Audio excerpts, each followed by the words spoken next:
I never thought I'd see my parents again, let alone from 30 stories up. Yet here I am, watching them through my building's security feed as they pace the marble lobby below, looking smaller than I remember.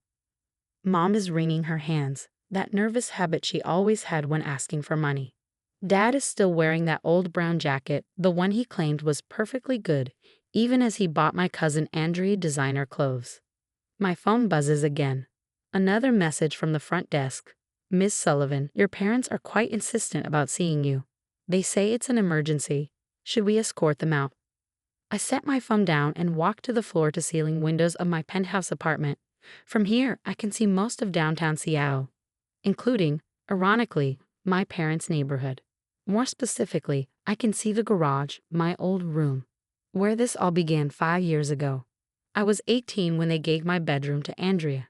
She was my mom's sister's daughter, and apparently, her parents were going through a rough patch. I came home from my part-time job at the local coffee shop to find my things piled in the garage between Dad's tools and our Christmas decorations. Andrea needs a proper room, Mom had explained, not meeting my eyes as she folded my clothes into plastic bins. She's going through so much with her parents' divorce. You understand, don't you, Emma? I didn't understand. Not really, but I'd learned early that disagreeing with my parents only led to lectures about family loyalty and being grateful for what I had. So I nodded, swallowing my protests along with my tears. Besides, Dad added, his voice carrying that false cheerfulness he used when delivering bad news. You're 18 now. An adult, it's time you started contributing to the household. That's how I learned I'd be paying $400 a month to live in our unheated garage. A garage that flooded when it rained, which in Seattle was often, where spiders made their homes in my clothes, and where the wind whistled through cracks in the walls all winter long. You should be grateful, Mom said when I tried to negotiate the rent. Market rate for a room in this area is much higher. Market rate. As if this was a proper rental agreement and not their daughter being displaced for a cousin who spent her days shopping with my mom while I worked 2 jobs to afford my new rent. I remember that first night in the garage, lying on my bed and listening to the sounds of laughter drifting down from what used to be my room. Andrea had convinced my parents to repaint it, something I'd begged to do for years. They chose a soft lavender color, bought new curtains, and even splurged on a desk from Pottery Barn. All while I used milk crates as furniture. But that night changed something in me. As I lay there, shivering under 3 blankets, I made myself a promise. I would never again be in a position where someone could take away my home. Never again would I depend on family who saw me as nothing but a source of income. I had been taking programming classes at the community college, paying for them with my barista job. That night, I decided to turn those classes into a future. While Andrea went to parties and my parents doted on her, I worked morning shifts at the coffee shop, afternoon classes at college, and late nights learning to code in my freezing garage. My parents barely noticed. They were too busy helping Andrea apply to expensive universities, buying her a new laptop for her studies, and consoling her when she didn't get into her first choice school. Meanwhile, I was teaching myself Python and JavaScript, taking online courses, and building my first apps. The garage became my office, my sanctuary, my motivation. Every time I heard Andrea complaining about having to do her own laundry, every time my parents praised her mediocre grades while ignoring my straight A's at community college, every time Mom borrowed my rent money to buy Andrea new clothes, it all just fueled my determination. I started freelancing, building websites for local businesses. My first client was the coffee shop where I worked. The owner, Sarah, had seen me coding during my breaks and asked if I could help modernize their online ordering system. That project led to others, and soon I was making enough to quit my barista job and focus on programming full-time. But success came with new problems. If you're making so much money now, Mom said one evening, cornering me by the washing machine, maybe we should talk about increasing your rent. After all, the garage is quite spacious. I remember standing there, clutching my damp clothes, and feeling something inside me snap. The garage was spacious because it was a garage. It was never meant to be lived in. Just last week, I'd had to throw out my favorite sweater because rats had nested in it. Actually, I said, surprising myself with how steady my voice was, I won't be needing the garage anymore. I'm moving out. The look on Mom's face would have been comical if it wasn't so infuriating. Moving out, but where will you go? You can't afford an apartment in Seattle. But I could. I've been saving every penny I made that didn't go to rent or college. While they thought I was just playing with computers, I'd built up a decent client base and a solid emergency fund. I'd already signed a lease on a small studio apartment downtown. Emma, don't be ridiculous, Dad said when he heard my plans. You need to think about your future. Living here, you can save money. Besides, family should stick together. Family should stick together. It was almost funny how often they used that phrase, but only when it benefited them. Where was this family loyalty when they'd exiled me to the garage? When they used my rent money to buy Andrea a new iPhone? When they'd forgotten my birthday because they were too busy planning Andrea's graduation party? I moved out the next day. It was easy. I didn't own enough to need a moving truck. Everything I had fit in the back of Sarah's car. She offered to help when she heard my plans, and she was the only one who came to see my new apartment. It's not much, I'd said, embarrassed by the tiny studio with its kitchenette and view of a brick wall. It's yours, Sarah had replied, hugging me. That makes it everything. She was right. That small studio became my launching pad. Without the constant drain of family drama and the physical toll of living in the garage, my work flourished. I landed bigger clients, built more complex systems, and started making a name for myself in Seattle's tech community. Then came the opportunity that changed everything. A major tech company was impressed by an app I developed, a sophisticated project management tool I'd originally built to handle my growing freelance business. They wanted to buy it. The number they offered had more zeros than I'd ever seen in my bank account. I remember sitting in my studio, staring at the offer letter, thinking about that first night in the garage. About all the nights I'd worked until my fingers were too cold to type. About the mornings I had to dry my books because of flooding. About every time my parents had made me feel like a burden while treating my cousin like a princess. I signed the contract. The acquisition came with a job offer, a senior development position with a salary that made my freelance income look like pocket change. Within a year, I'd been promoted twice. My app, now expanded and improved with the company's resources, was being used by businesses worldwide. I bought my penthouse 6 months ago. It takes up the entire top floor of one of Seattle's most prestigious buildings. The view stretches from the Space Needle to Mount Rainier, and yes, all the way to my parents' house. To that garage. My phone buzzes again, pulling me back to the present. Another message from security. Ms. Sullivan, your parents mentioned something about foreclosure. They seem quite distressed. How would you like us to proceed? I looked down at the garage again, barely visible in the distance. 5 years ago, I slept there, paying rent to my own parents while they gave my room to my cousin. 5 years ago, they told me I was foolish for wanting to move out, for thinking I could make it on my own. Now they're in my building's lobby, probably staring up at the penthouse where their daughter lives. The daughter they exiled to the garage. The daughter they said would never make it. I pick up my phone to respond to security, and for a moment, I remember every cold night, every flood, every spider, every rat. Every time they chose Andrea over me, every time they said family should stick together, but only on their terms. My fingers hover over the phone's keyboard as I consider what to do next. My thumb hovers over the phone for another moment before I make my decision. Please escort them to the private elevator. Security accompaniment required. I set my phone down and walk to my home office, pulling up my laptop. A quick search confirms what I already suspected. My parents' house is indeed in foreclosure. 3 months of missed payments, multiple liens, and a notice of default filed last week. The garage I once called home will be auctioned off, along with the rest of the property, in 30 days. The soft ding of the elevator announces their arrival. I stand in my foyer, arms crossed, as the doors open to reveal my parents flanked by 2 security guards. Mom's eyes are red from crying, and Dad looks like he's aged a decade since I last saw him. They step into my penthouse, and I see the exact moment they realize what their garage-dwelling daughter has achieved. Mom's hand flies to her mouth as she takes in the floor-to-ceiling windows, the modern art on the walls, the sweeping views of the city. Dad's eyes fix on the sleek furniture, the high-end appliances visible in the kitchen beyond. For a moment, no one speaks. Emma, Mom finally says, her voice wavering. You live here. I own here. I correct her. The entire floor. I nod to the security guards. Thank you, gentlemen. I'll buzz when we're finished. Once we're alone, Dad clears his throat. This is quite a place you have, sweetheart. We had no idea you were so successful. You never asked. I gestured to the living room. Please sit. I assume this isn't a social call. They perch awkwardly on my Italian leather sofa, looking out of place among the carefully curated luxury of my home.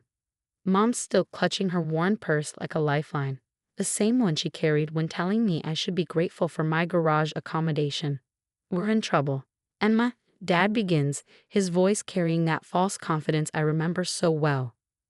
The business has been struggling since COVID, and with the economy the way it is, the house is in foreclosure. I finished for him.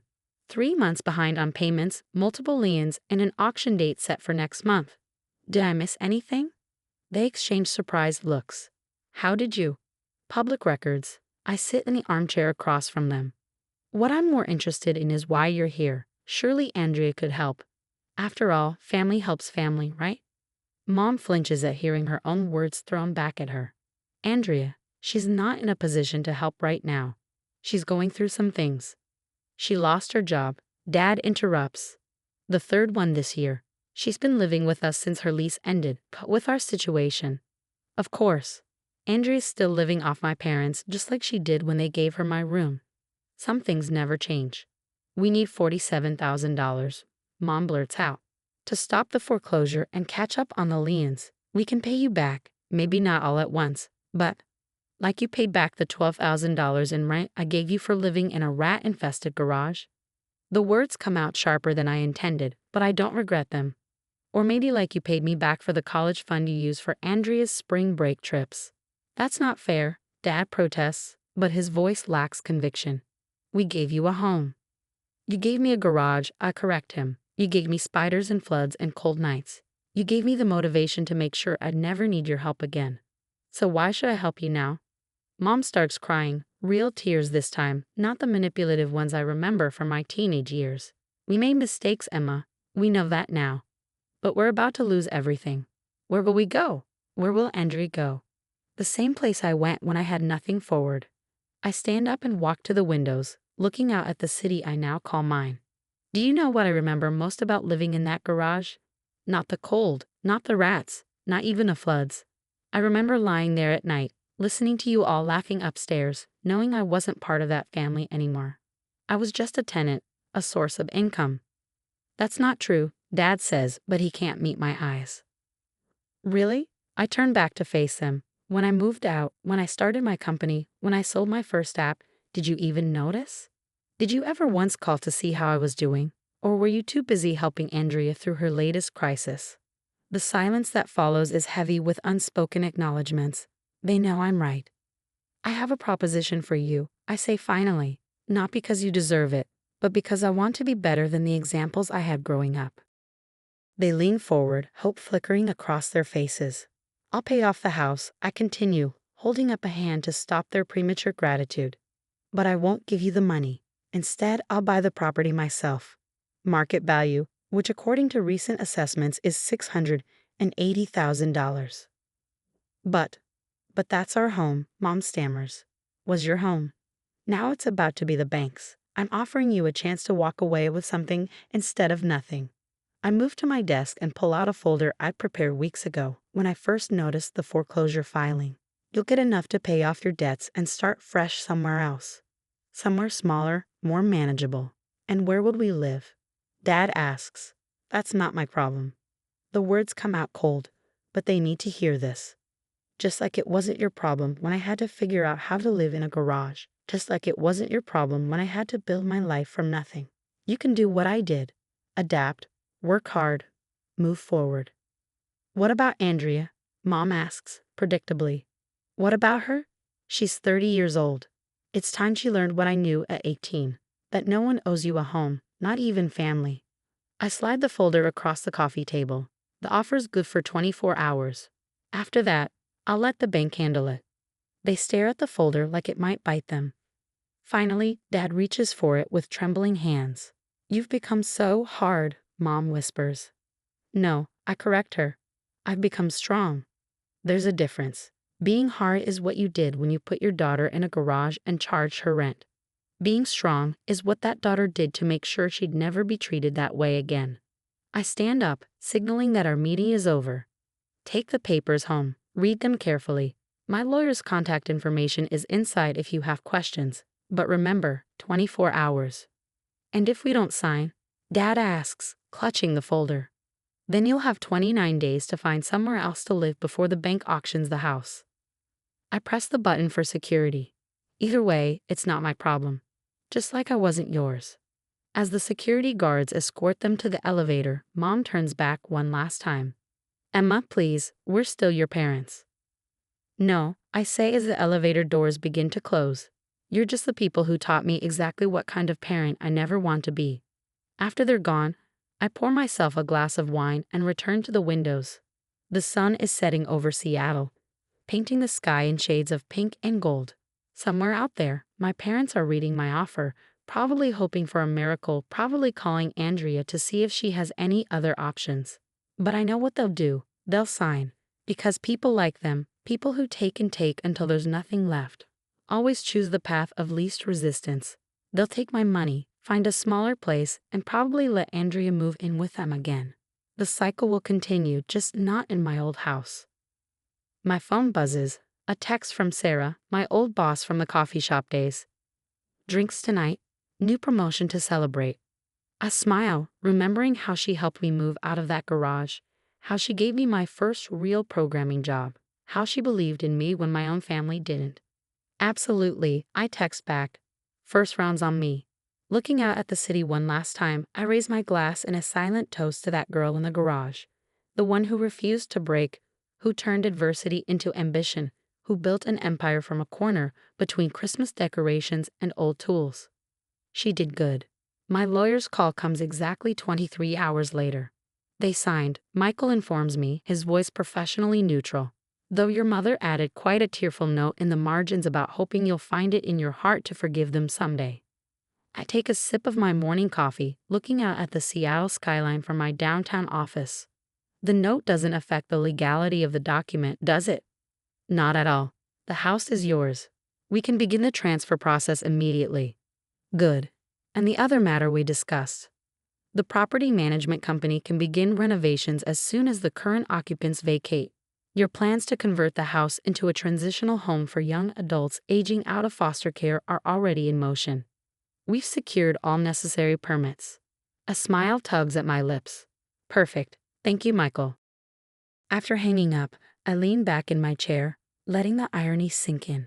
The house that had once exiled me to its garage would soon become a safe haven for others who had nowhere else to go. Each bedroom, including my old one, currently occupied by Andrea, would house a young person pursuing education or career training. The garage would be converted into a computer lab and study space. My phone buzzes with a text from an unknown number. How dare you do this to us? Where am I supposed to go? You're heartless. Andrea. Of course. I block the number without responding and get back to work. I have a company to run, and I've learned that success is the best revenge. But life has a way of bringing things full circle. 3 days later, I'm reviewing code for a new project when my assistant's voice comes through the intercom. Miss Sullivan, there's a young woman here to see you. Says her name is Mia Chen. She doesn't have an appointment, but she's very insistent. The name catches my attention. Mia Chen, the junior developer we hired last month, straight out of a coding boot camp. Her resume had stood out not for its experience, but for its story. Like me, she taught herself programming while working multiple jobs. Unlike me, she'd done it while living in her car. Send her in. Mia enters, clutching her laptop like a shield. She's young, barely 20, and the dark circles under her eyes speak of sleepless nights. Miss Sullivan, I'm sorry to bother you, she begins, her voice trembling slightly. But I need to give my 2 weeks' notice. I raise an eyebrow. Sit down, Mia. Tell me why. She sinks into the chair across from my desk. I can't afford to live in Seattle anymore. My roommate's moving in with her boyfriend, and I can't find anywhere else within my budget. I thought I could make it work, but she trails off, blinking back tears. And where will you go? Back to Spokane, probably. Move in with my aunt. Give up on tech and go back to waitressing. She tries to smile. At least I tried, right? I study her for a moment, remembering another young woman who almost gave up on her dreams. What if I told you I might have a solution? Her eyes widen as I explain the transitional housing program I'm setting up. The renovations will take about 2 months, but after that, you'd have a private room, access to a computer lab, and a supportive community of other young professionals. Rent would be on a sliding scale based on income. But why would you do this? I turn my computer monitor toward her, showing her the architectural plans for the garage conversion. Because 5 years ago, I lived in that garage. My parents made me pay rent to sleep between boxes and tools while they gave my room to my cousin. I promised myself that if I ever had the means, I'd make sure no one else had to choose between their dreams and a place to live.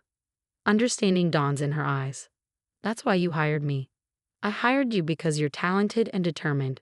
I'm offering you this opportunity for the same reasons. I slide a brochure across the desk, the one the property management company had just finished designing. Think about it. The choice is yours.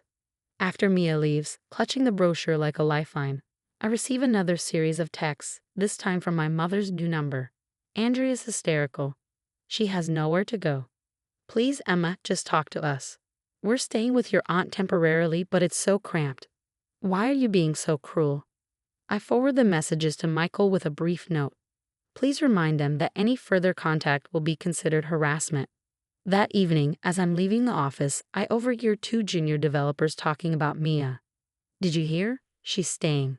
Apparently, Sullivan's setting up some kind of housing program. Yeah, in her old family home or something. Never knew she came from nothing too. I smiled to myself as I walked to my car. Let them talk.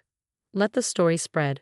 Let other young people know that success isn't about where you start, but how determined you are to rise. A week later, I stand in front of my old house. My house now, watching as construction crews begin the renovation work. The garage door is open, revealing the space where I once slept. Someone has already cleared out the old Christmas decorations and tools. Soon, this space will house computers, desks, and dreams. A car slows as it passes by, my parents' old Camry. Andrea's in the passenger seat, and she makes sure I see her middle finger before they drive away. I wave pleasantly, then turn back to the construction foreman. How long until the garage is ready? 2 weeks for this space, ma'am. We're prioritizing it like you asked. I nod, remembering cold nights and rat-chewed sweaters. Good. Make it bright. Lots of windows. I want everyone to see what's happening in there. That evening, as I'm getting ready for dinner with Sarah, still my closest friend after all these years, I receive an email from Michael. Your parents' attorney reached out. They want to negotiate about the house. I reminded them that the sale is final and informed them about the property's new zoning designation as a charitable housing facility. They seemed particularly upset about that last part. I archived the email without responding and grabbed my keys. Sarah's waiting at our usual spot, a small wine bar downtown, and her face lights up when I walk in. So, she says as I sit down, I drove by the old house today. Quite a transformation you're planning. Life has a way of coming full circle, I reply, accepting the glass of wine she's already ordered for me. Remember when you helped me move out of that garage? Remember? I still have nightmares about those spiders. She raises her glass. To karma. To karma, I agree, clinking my glass against hers. And to making sure no one else has to live in a garage to chase their dreams. Sarah smiles. You know, when you worked at my coffee shop, I always knew you'd do something amazing. I just didn't expect you to turn your worst experience into someone else's salvation. I look out the window at the Seattle skyline, at the city that had given me both hardship and triumph. Sometimes I say quietly, the best revenge isn't success. It's making sure no one else has to go through what you did. My phone buzzes one last time, another text from my mother. We just want to understand why you're doing this. I blocked this number too, but I already know they'll never understand. They can't comprehend that their garage-dwelling daughter isn't just successful now. She's powerful enough to turn their cruelty into kindness, their rejection into refuge. And that's a power they can never take away from me again. 6 months later, I stand in what used to be my parents' garage, now transformed into a state-of-the-art computer lab. Gone are the cold concrete floors and spider-infested corners, replaced by warm wooden flooring and walls of windows that flood the space with natural light. Where I once huddled under blankets to stay warm, young developers now sit at sleek workstations, building their futures line by line. Today is the official opening of the Sullivan Tech House, and I'm giving a speech I never thought I'd give.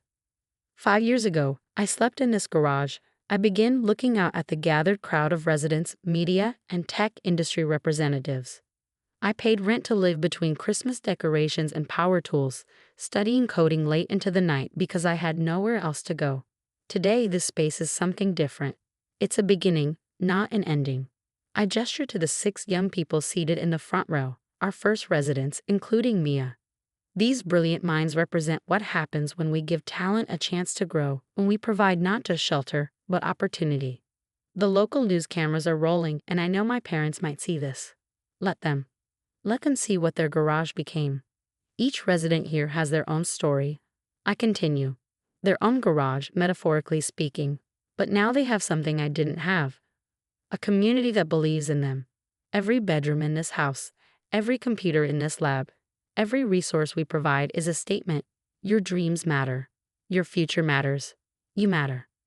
After the speeches and the ribbon cutting, after the cameras leave and the caterers pack up, I find myself back in the lab.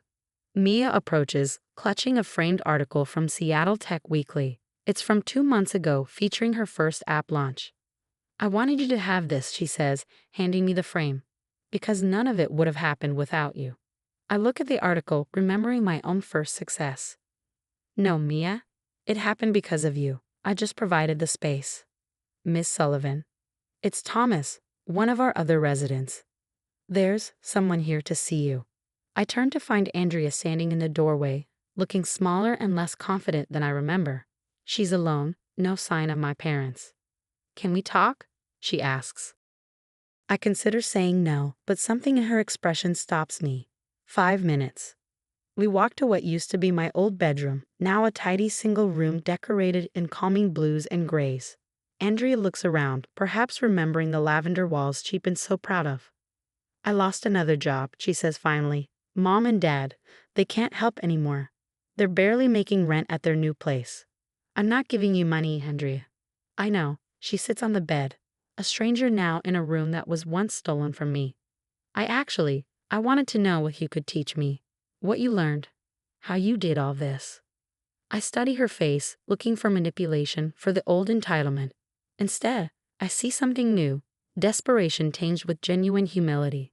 There's a coding boot camp starting next month, I say finally. Intensive full-time. If you're serious, I can connect you with the admissions team. I can't afford. There's a scholarship program, but you'll have to earn it. No one's going to hand you anything here. She nods, and for a moment, I see a glimmer of the cousin I knew before my parents' favoritism poisoned everything. Thank you, Emma. After she leaves, I walk through the house one last time. In the dining room, now a communal study space, 2 residents are debugging code together. In the kitchen, Mia is teaching another resident how to cook while discussing algorithm efficiency. The house rings with the sound of keyboards, laughter, and possibility. My phone buzzes, a text from Sarah. Saw your speech online. Your parents must be losing their minds. I smile, typing back, good. Looking out the window, I can see my penthouse building in the distance, its windows catching the setting sun. The garage that was meant to break me now stands as a monument to resilience. The room that was taken from me now offers shelter to those who need it most. My parents thought they were teaching me about family by making me pay rent to live in their garage. Instead, they taught me how to build something better. A real family, bound not by blood, but by shared dreams and mutual support. As I leave the house, I pause at the garage doorway one last time. The space that once held my shame now holds the future. And that's the best revenge of all.